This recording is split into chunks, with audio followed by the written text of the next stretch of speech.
Estamos de vuelta en el programa Los Especialistas a través de Ecuador en Directo y la Alianza Informativa Digital. A esta hora nos conectamos directamente con el ingeniero Juan Cristóbal Lloret, asambleísta de UNES. Con él vamos a hablar sobre el archivo de la investigación de los Pandora Papers. Póngalo en pantalla el ingeniero Juan Cristóbal Lloret. ¿Cómo está, asambleísta? Un gusto tenerlo. Primero le pedimos mil disculpas porque justamente se nos adelantó Carlos Rabascal y tuvimos que ocupar parte de su espacio. Bienvenido.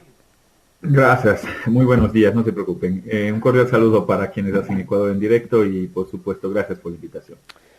Ingeniero, bueno, hemos visto muchas sorpresas durante esta semana. El día justamente que se debatía el tema de los Pandora Papers, ese mismo día la Contraloría emitió ya un pronunciamiento donde se archivaba el proceso de investigación de los Pandora Papers porque supuestamente no hay pruebas que involucran al presidente de que tenga dineros en paraísos fiscales cuando inscribió la candidatura o cuando fue presidente de la República. ¿Qué criterio merece escuchar todo esto? A ver, algunas reflexiones con respecto al tema de los Pandora Papers. Primero, decirles que este tema no termina aquí. Lo que ha hecho la Comisión de la Asamblea Nacional es una investigación, recoger toda la información que encontró disponible, que da cuenta al final del día de que el primer mandatario tendría dinero, empresas, bienes en paraísos fiscales a nombre de terceras personas. Y eso está prohibido evidentemente por el marco normativo en el Ecuador. A diferencia de otros países como Chile y otros países en los cuales ha salido también estos mismos escándalos de mandatarios en paraísos fiscales, en el Ecuador sí existe un marco normativo propio en el cual da cuenta de que ningún funcionario público ni una autoridad electa puede tener una empresa, una cuenta, un bien en un paraíso fiscal, ni a nombre propio ni a nombre de terceros, sobre todo en lo que se refiere a su entorno familiar. Ahora bien, lo que hizo la Asamblea Nacional es aprobar un informe. Si bien es cierto, ese informe tenía una serie de conclusiones y recomendaciones que no fueron acogidas por el Pleno de la Asamblea Nacional en su integralidad, las conclusiones y las recomendaciones, sobre todo las recomendaciones, eso no le quita mérito a que la Asamblea aprobó un informe y que dentro de ese informe se planteó la posibilidad de que el presidente vaya a la Asamblea Nacional. Él ha dicho públicamente en diferentes espacios y medios de comunicación que él no tendría problema en ir a la Asamblea Nacional, al menos eso lo dijo cuando recién salió este escándalo. Ahora resulta que sí tiene miedo de ir a la Asamblea Nacional. Entonces, bueno, ya nos vamos acostumbrando, digamos, al gobierno de las propias contradicciones. Eso me suena mucho al gobierno de Moreno. O sea, nos vamos asemejando mucho al gobierno de Moreno porque dice una cosa y al final del día termina haciendo otra. Lo mismo sucede en campaña, lo mismo sucede con el tema económico, se comprometió en algunas cosas y al final del día termina haciendo otras. En este tema no es distinto, ¿por qué? Porque el presidente Lasso dijo: yo puedo ir a la Asamblea Nacional, quiero ir a la Asamblea Nacional, y yo creo que el país se merece una explicación por parte del primer mandatario. Pero ahora bien, él resulta que al final dice: no voy a ir a la Asamblea. Si bien es cierto, eso es un exhorto, yo ahí encuentro una responsabilidad directa entre los movimientos de Izquierda Democrática y Pachacutic. Ellos son los que no votaron por una primera moción en la cual planteaba la comparecencia, la obligación del presidente Lasso de ir a la Asamblea Nacional. Luego lo cambiaron por un término discrecional, es decir, el exhorto. Entonces ahí yo hago un primer señalamiento porque es evidente que hay organizaciones o grupos políticos que están blindando al presidente Lasso a sabiendas de que el informe es muy claro en el sentido de que se podría haber incumplido con el pacto ético. Ahora bien, esa es una primera reflexión y ahí hay responsabilidades directas de los asambleístas de Pachacutic, la mitad de Pachacutic que no votó, y directamente de la Izquierda Democrática, que están, digamos, entregados al poder político del presidente Lasso y sobre todo solapando, digamos, este tipo de contrariedades. Ahora bien, la segunda parte de ese informe lo que plantea es que todo el expediente vaya a las diferentes instancias e instituciones del Estado en el ámbito administrativo de control y en el ámbito jurisdiccional. Es decir, va a la Fiscalía y tiene que ir a la Contraloría. Yo no creo en este contralor. Yo, para mi modo de ver, aquí hay un pseudo contralor impostor como fue el señor Celi, que fue censurado por la Asamblea Nacional, y precisamente fue este señor Celi el que firma una acción de personal desde la cárcel para encargarle al señor Riofrío.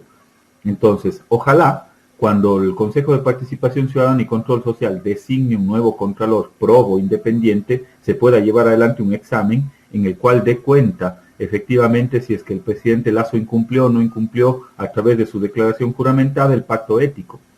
Y si es que encuentra mérito, eso tiene que ir a la Corte Constitucional. La Corte Constitucional tendrá que hacer un control de constitucionalidad y pasarlo a la Asamblea Nacional para que la Asamblea resuelva. Es decir, todavía tenemos tela para largo en el ámbito administrativo de control, y en el ámbito jurisdiccional la Fiscalía tiene que llevar adelante un proceso de investigación porque se pudieron haber cometido una serie de delitos.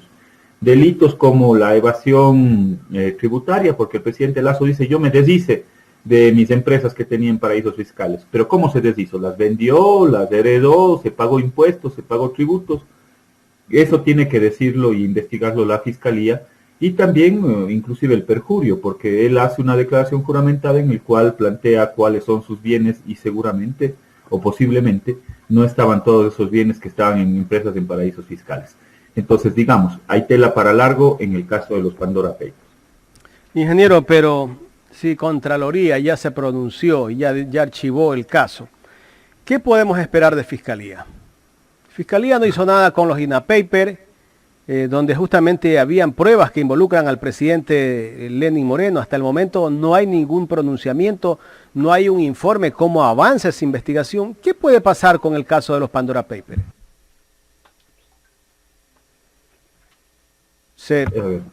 Ahí está nuevamente su audio. Ahora sí me escuchan. Bueno, en el caso de la Contraloría, yo sí tengo un claro señalamiento sobre la legitimidad de quien está al frente de la Contraloría. ¿Cómo puede usted creer que un pseudo contralor que fue censurado por la Asamblea Nacional, yo mismo llevé adelante el proceso de juicio político, cuestionado bajo todo punto de vista por los niveles de corrupción que se daban en el interior de la Contraloría, resulta que este señor, el señor Pablo Celi, desde la cárcel, cuando tenía un impedimento, no se olvide que hay un caso análogo, porque justo en esas épocas en la Defensoría del Pueblo pasó una cosa similar. Desde la cárcel, el defensor del pueblo, Freddy Carrión, había firmado o había emitido una acción de personal. Esa acción de personal le resultó que al final del día la invalidaba.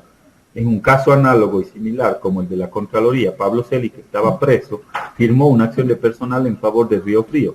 ¿Qué legitimidad tiene un ciudadano que no podía emitir ese acto administrativo porque estaba privado de la libertad, de ponerle al frente a un ciudadano que ahora dice que ha hecho un examen al patrimonio del presidente Lasso y dice que no ha encontrado absolutamente nada? O sea, primero ahí hay un cuestionamiento en la legitimidad y en la legalidad de esos actos administrativos. Pero ahora bien, yo creo que hay un segundo momento, y ese segundo momento tiene que venir con la designación del nuevo Contralor General del Estado, que lo está llevando adelante el concurso, el Consejo de Participación Ciudadana. Y ese Contralor, que esté legítimamente posesionado y designado por la Asamblea, por el Consejo de Participación Ciudadana y posesionado por la Asamblea Nacional, tiene la obligación de poder llevar adelante un proceso serio, independiente, de investigación en el ámbito del control, sobre todo en la declaración juramentada del presidente Lasso, y tendrá que emitir, digamos, un informe. Yo estaré pendiente de que eso suceda, porque, insisto, yo no creo en la legalidad y en la legitimidad del señor Riofrío, que dice estar al frente de la Contraloría a través de un acto que es totalmente nulo. Es decir, no puede una persona desde la cárcel emitir una acción de personal para posicionarle a un nuevo Contralor, subrogante del subrogante, figura que no existe en la ley. Entonces, digamos, ahí hay un señalamiento. En el ámbito de la Fiscalía, yo sí esperaría, y le digo con sinceridad, yo sí esperaría que desde la Fiscalía General del Estado se inicie procesos investigativos. O sea, no se necesita una denuncia, que por cierto hay algunos actores que están planteando unas denuncias en el orden penal, pero no se necesita esa denuncia. Ya hay un informe en el cual la Asamblea Nacional hizo una revisión exhaustiva de la información a la cual tuvo acceso para facilitar el trabajo a la Fiscalía General del Estado y que pueda determinar el cometimiento de una serie de delitos. Yo sí esperaría que la Fiscalía proceda de manera inmediata. Correcto, asambleísta.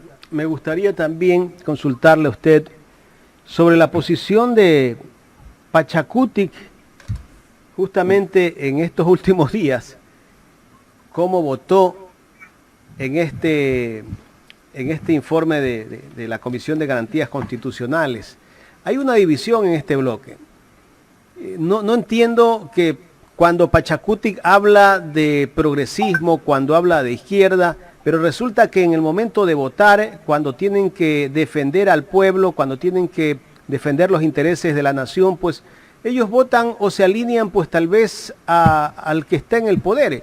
Lo hemos visto justamente en estos últimos días, que incluso la propia presidenta de la Asamblea, la abogada Guadalupe Llori, ha estado casi que defendiendo ciertos intereses del gobierno.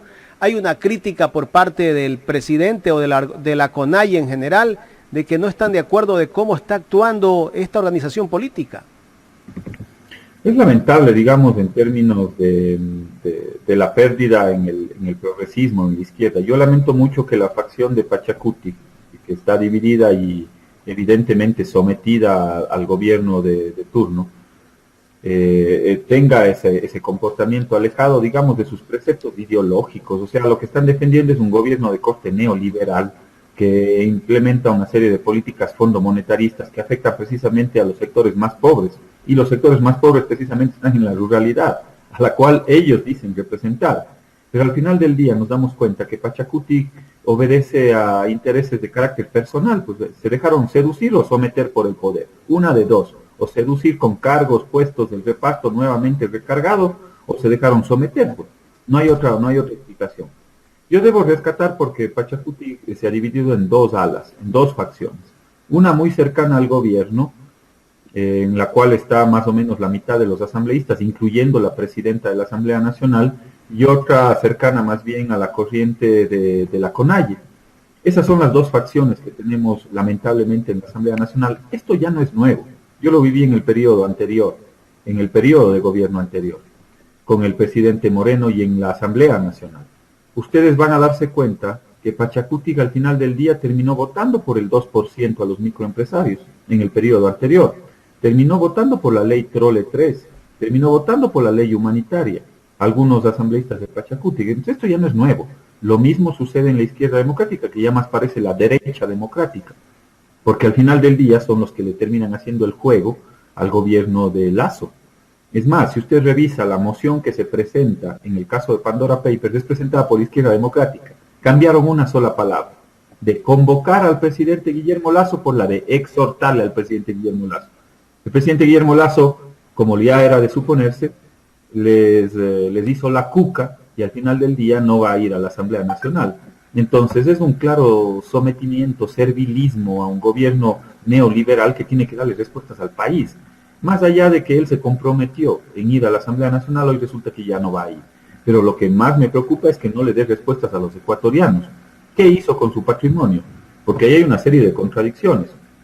En campaña decía, yo tengo todos mis bienes en Ecuador. Revisen las declaraciones. Todos mis bienes están en Ecuador. Sale a la luz el tema de Pandora, dice, no, sí he tenido mis bienes en Ecuador y fuera del Ecuador. Pero lo que yo tenía fuera del Ecuador ya me deshice. Eso lo dijo públicamente en una cadena nacional. Bueno, pues lo mínimo que necesitan saber los ecuatorianos es cómo se deshizo. Cómo se deshizo de esos más de 100 propiedades en Miami, cómo se deshizo de esas empresas que están en diferentes paraísos fiscales, de esas cuentas fiscales. Y si pagó los impuestos. Y se pagó los impuestos, lo que usted acaba de decir. Si yo me deshago de esas empresas, ¿cómo me deshago? ¿Las regalo? ¿Las vendo? ¿Las heredo a mis hijos? ¿Pago el impuesto a la herencia? ¿Pago impuestos por las utilidades o por los rendimientos que generaron esa venta? ¿O las regaló? Bueno, pues si es que las regaló, dígale al país, regalé esas empresas. Pero alguien tiene que decirle al país qué es lo que hizo con esas empresas, que él admite públicamente que sí las tenía y que se deshizo. ¿Y cuándo se deshizo? Porque cuando entre en vigencia la ley del pacto ético, tendríamos que revisar si es que efectivamente él se deshizo y lo puso a nombre de terceros. Si lo puso a nombre de terceros y está parte de su entorno familiar en esas empresas, también está contrario a lo que establece la ley del pacto ético, porque no puede tener a nombre de su entorno familiar precisamente esas empresas en bienes en paraísos fiscales. Entonces esas son las interrogantes que quedan flotando en el ambiente y que no ha tenido una respuesta por el mandatario. Y aquí hay una contradicción de carácter político incluso. Él dice públicamente que quiere más mundo en el Ecuador. ¿Qué significa eso? Que quiere más inversiones extranjeras que vengan al país. Y eso puede ser un objetivo loable. Pero resulta que al final del día, yo quiero más empresas y más inversiones en el Ecuador, pero yo tengo mis propias inversiones y propios bienes fuera del país. Entonces es totalmente contradictorio, pues. ¿Cómo le pido a un inversionista extranjero que traiga sus empresas, que traiga sus bienes al Ecuador, si ni yo mismo he tenido la posibilidad de traer esas inversiones al país? O sea, ni el presidente de la República mismo cree en su país. Es lo lamentable. Imagínense construir 144 inmuebles en Miami. Es otra contradicción cuando él habla de que hay que invertir en el país. Y si todas esas viviendas, esos departamentos que tiene en Miami, ese dinero lo hubiese invertido aquí, hubiese generado empleo. Pero ese dinero se fue afuera. ¿De qué nos sirve a nosotros tener a un presidente que tiene sus bienes afuera? O sea, prácticamente es como que no quieres a tu propio país. Es lo que a veces es contradictorio escuchar al presidente de la República. Asambleísta, tengo también en este panel a mi compañera Adriana Rivera, que tiene inquietudes para usted. Adriana. Muy buenos días, asambleísta. Adriana Rivera le saluda. Después de la ruptura que hubo desde el inicio entre el Partido Social Cristiano y Creo, bueno, la izquierda democrática que de izquierda no tiene nada, al igual que Pachacutic. Entonces, ¿qué mismo sucede? ¿Piensa usted que todas estas bancadas están encubriendo, defendiendo, apoyando al actual gobierno? Yo creo que al igual que el periodo anterior, yo lamento mucho que el designio del pueblo ecuatoriano haya ido en un determinado sentido o corriente. Si usted revisa desde el centro hacia la izquierda, en teoría, el pueblo ecuatoriano nos designó una responsabilidad enorme. Representan el 70% de la Asamblea Nacional. Desde el centro hacia la izquierda, desde UNES, Pachacutic y Izquierda Democrática, supuestamente deberían tener el 70% de los votos.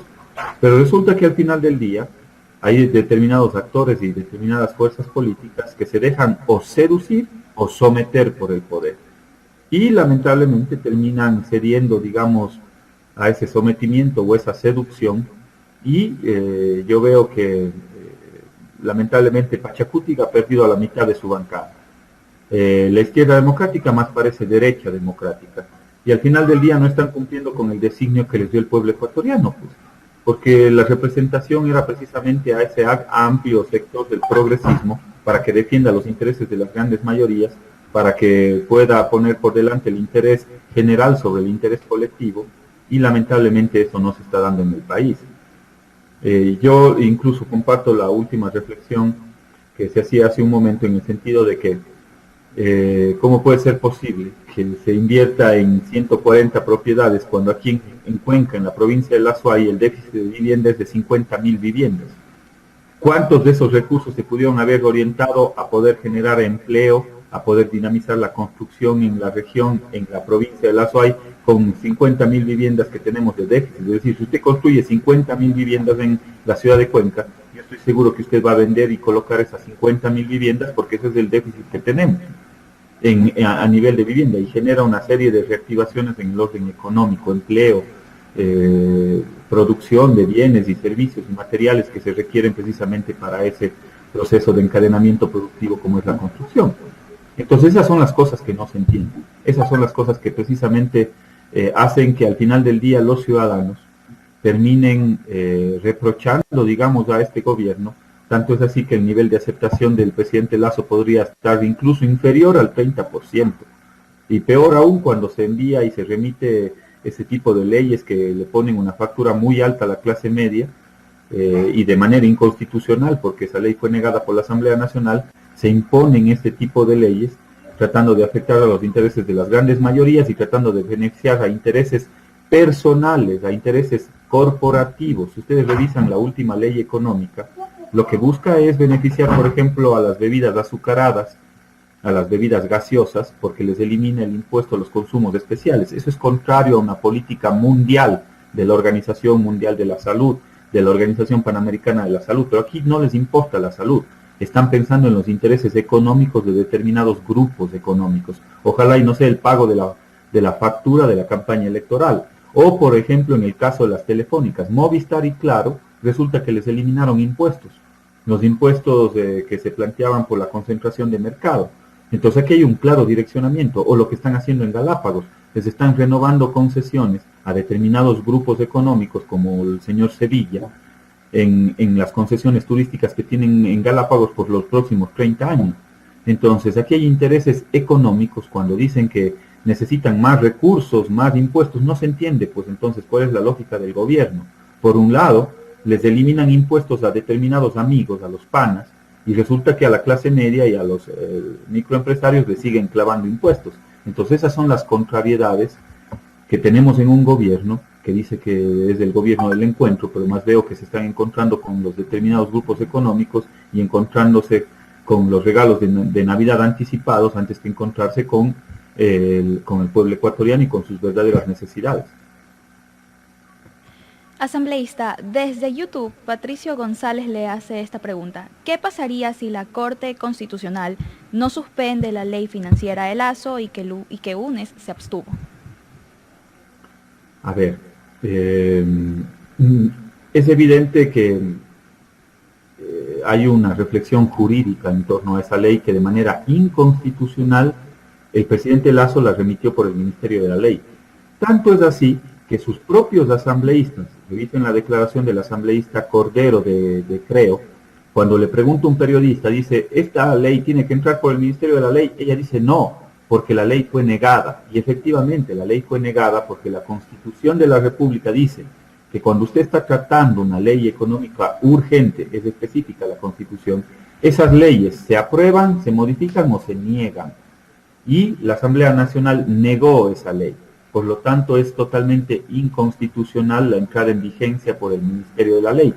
La próxima semana nosotros vamos a interponer una acción en la Corte Constitucional precisamente para objetar la entrada en vigencia de esa ley por inconstitucional, por la forma como llevó adelante el presidente Lazo.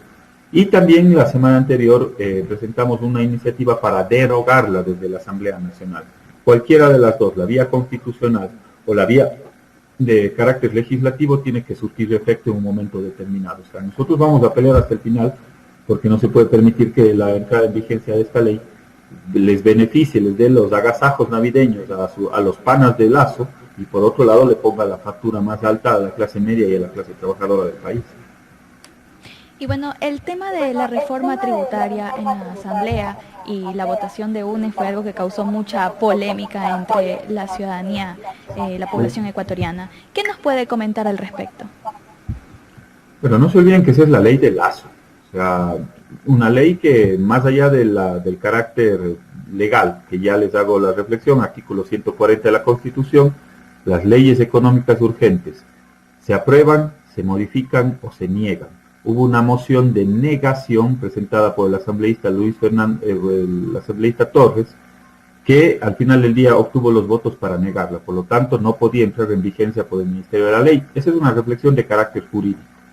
Ahora hago una reflexión en el orden de la legitimidad.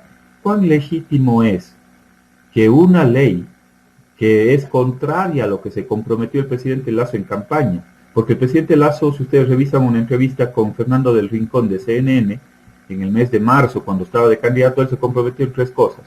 Primero, en mandar una ley económica urgente al día siguiente que sea posicionado como presidente. Se demoró 6 meses, nos mintió. Segundo, dijo, yo no voy a subir impuestos. Eso dijo, revisen la entrevista. Resulta que termina subiendo impuestos a la clase media y perdonando impuestos a los panas. Y tercero, se comprometió en eliminar, en derogar el impuesto a los microempresarios. Nada de eso lo ha cumplido. Entonces, ¿qué legitimidad tiene un proyecto de ley que es contrario a lo que fue su compromiso en campaña? Pero peor aún, ¿qué legitimidad tiene una ley que entre en vigencia por el Ministerio de la Ley a sabiendas de que ni siquiera sus propios coidearios de Creo estaban de acuerdo con la ley, tanto es así que la modifican, la cambian, porque sabían que estaban afectando a la clase trabajadora, a la clase media, y aún así, al final cuando se da la votación, los propios asambleístas de Creo dicen que no debería entrar por el Ministerio de la Ley. Entonces no tiene la más mínima legitimidad, porque esa ley era una ley que no servía para los intereses de las grandes mayorías del pueblo ecuatoriano. Entonces no fue ni legal ni legítimamente correcto que haya entrado por el Ministerio de la Ley esa ley, que es una ley, insisto, del presidente Lasso. No es una ley de la Revolución Ciudadana, no es una ley de UNES. Es más, nosotros le planteamos una propuesta al país, porque nosotros presentamos un informe de minoría. Fuimos la única bancada que presentó un informe de minoría. En ese informe de minoría eliminábamos todos los regalos para los panas de Lasso, del impuesto a la herencia, de la ley especial de Galápagos para las concesiones, de las gaseosas, de las telefónicas. Eliminamos todo eso.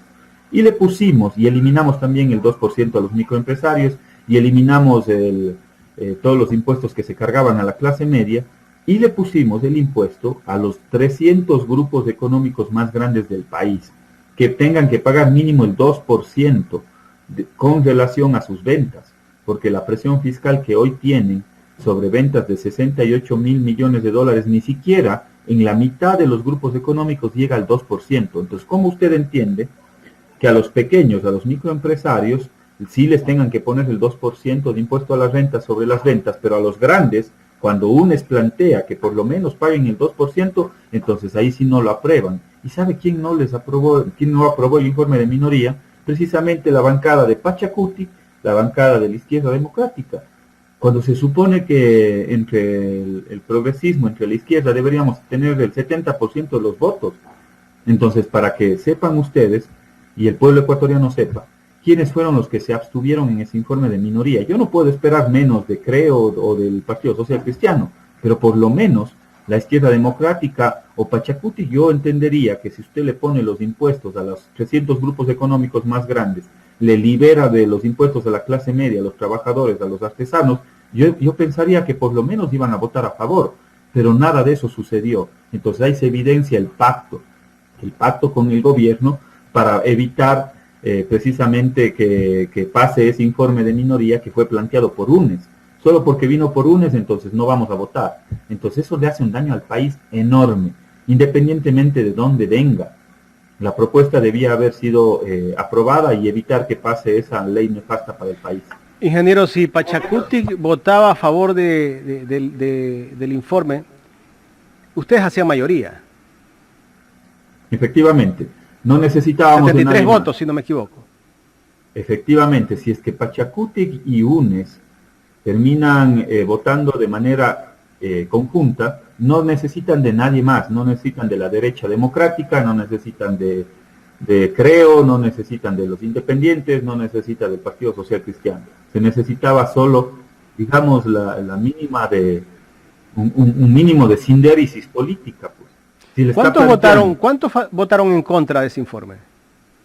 ¿O se abstuvieron? Bueno, nosotros tuvimos, me parece que alrededor de 49 votos en esa moción del informe de minoría. Somos 47, logramos creo que tener 2 votos adicionales de 2 independientes, pero el resto se abstuvo o votaron en contra, incluyendo Pachacuti, incluyendo la Izquierda Democrática. Entonces, esas son las reflexiones. La carga de esa votación de la ley humanitaria ha ido todos contra UNES. Es decir, porque UNES no votó, se aprobó esa ley. ¿Por qué no le dicen nada de la votación de Pachacuti? ¿Por qué no dicen nada de la votación de la Izquierda Democrática con respecto al informe de minoría? Que era un informe bien hecho, que era un informe que le ponía la carga tributaria a las empresas más grandes del país, a las 300 empresas más grandes del país que tengan que pagar mínimo el 2%. Si los pequeños les están poniendo ahorita, el presidente Lasso, que paguen hasta el 2%, ¿por qué los grandes no? Entonces esas son las reflexiones que tiene la gente y el común de los ciudadanos. Y estamos hablando de los grandes grupos económicos del país, pues. No estamos hablando del pequeño negocio, del pequeño artesano. Entonces el pequeño artesano sí tiene que pagar el 2% de las ventas, no de la renta. Pero el grande, a él no podemos ponerle el 2% mínimo del impuesto a la renta. Pues él tiene que pagar lo que al final del año estime conveniente en función de sus ingresos y de sus gastos. que en muchos de los casos, en la mitad de los grupos económicos, la presión fiscal es del 1.6%, ni siquiera llegan al 2% de las ventas. Entonces esas son las cosas que para nuestro modo de ver es totalmente inequitativo, es injusto, no es progresivo, el que más tiene más paga. Ingeniero, quiero agradecerle por haber aceptado este diálogo aquí en Ecuador en Directo. Muchas gracias a ustedes, un saludo muy cordial y por supuesto a la directa audiencia. Gracias por la invitación y por supuesto a sus órdenes. Gracias al ingeniero Juan Cristóbal Lloret, asambleísta de UNES. Hemos hablado del archivo, de la investigación de los Pandora Papers y otros temas más